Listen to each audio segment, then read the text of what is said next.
In this module, we'll talk about X-linked disorders. First of all, kindly let me introduce you to the chromosomes. We have 46 chromosomes, 23 pairs. Out of these 46 chromosomes, 44 of them are autosomes and 2 are the sex chromosomes. Here I will point them out. X and Y chromosomes are called the sex chromosomes because they carry information, they have the genes that are responsible for sexual differentiation in humans. As you can see, the X chromosome is much larger than the Y chromosome. Here's the Y chromosome, a little tiny little body visible on your screen. X chromosome has, of course, it is bigger and it is carrying more information than Y chromosome. Y chromosome has relatively fewer genes. So when we talk about sex-linked disorders, it basically implies disorders which are affecting genes or disorders which arise due to alleles or genes present on the X chromosome, not Y chromosome. So all sex-linked disorders are X-linked, meaning X chromosome linked. No Y-linked diseases are known.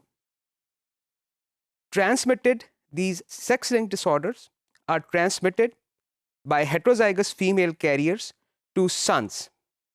Sons are, you can see in brackets, is hemizygous, meaning they have only one X chromosome.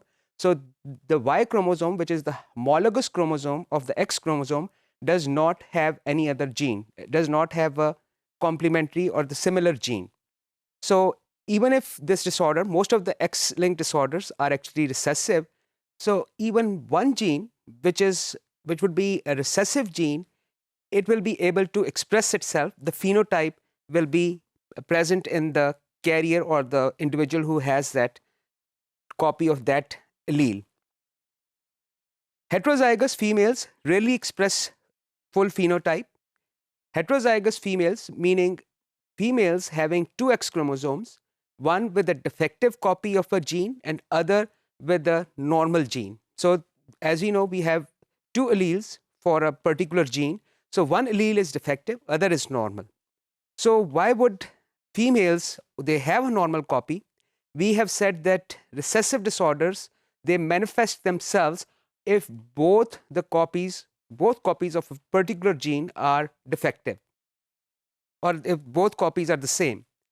In this case, this is exception because as you can see on the screen, males have one X chromosome and females actually have two X chromosomes. So females have twice the dose of X chromosome as compared to the males. Cells are sensitive to gene dosage. So nature has evolved a system, a mechanism in which one of the female X chromosomes is inactivated. So this is dosage compensation, meaning that one of the X chromosome, it will become inactive and one will stay active. This process happens early during embryogenesis, and this process is a random process. So a female will have two X chromosomes, one paternal, one maternal. Inactivation of X chromosome is a random process. In some cells, it will be the paternal X chromosome that gets inactivated. In other cells, it will be the maternal X chromosome that gets inactivated.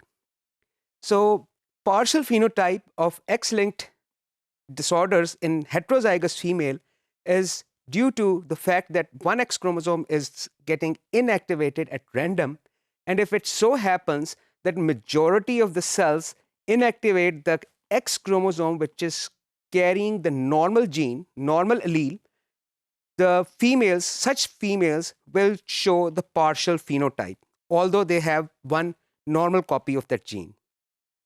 So let's discuss now the features of X-linked disorders. An affected male does not transmit the disorder to sons, but all his daughters are carriers. Logically, of course, this makes sense that male will contribute the Y chromosome to the male offsprings. Males do not contribute X chromosome to their male offsprings. So this is what this statement is telling us. Sons of heterozygous females have 1 chance in 2 of receiving the mutant allele. Of course, females have 2 X chromosomes. We have already seen in meiosis it is at random. Chromosomes are divided between when the gametes are forming. We have 2 X chromosomes. Half of the gametes will be normal, carrying normal X. Half of the gametes will be carrying abnormal or defective X chromosome.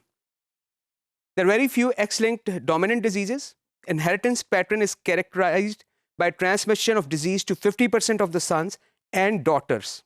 So, of course, if it is dominant disorder, X-linked dominant disorder, it will be transmitted equally to sons and daughters, since both have 50% chance. Even daughters, if they get a defective X chromosome carrying a defective gene, they will also be affected. An affected male cannot transmit the disease to his sons, but all daughters are affected. So this is also a statement that makes sense according to what we have just talked about. So let's look at a pedigree. This is what a pedigree of X-linked disorders looks like. So the circle with a dot in is a female which is carrying the X chromosome with the mutated or an allele which is not normal, an allele which is causing a disease. So as you can see, 50% chance of this woman has 50% chance of giving, I'll again point out which particular individual I'm talking about. This woman is going to, this particular woman is going to, when it forms its gametes, 50% will be normal, 50% will be carrying abnormal copy of the gene. So you can see she has 2 sons. One is affected, the other is normal. So again, this male, when this male forms the gametes, when this male cannot transmit this disorder to male son, but since this male has a female daughter, she is the carrier of that defective copy of gene. So I hope this pedigree is showing you some of the things that we talked about in the previous slide. So this is the pattern of inheritance of X-linked disorders. Next, we will talk about cytogenetic disorders.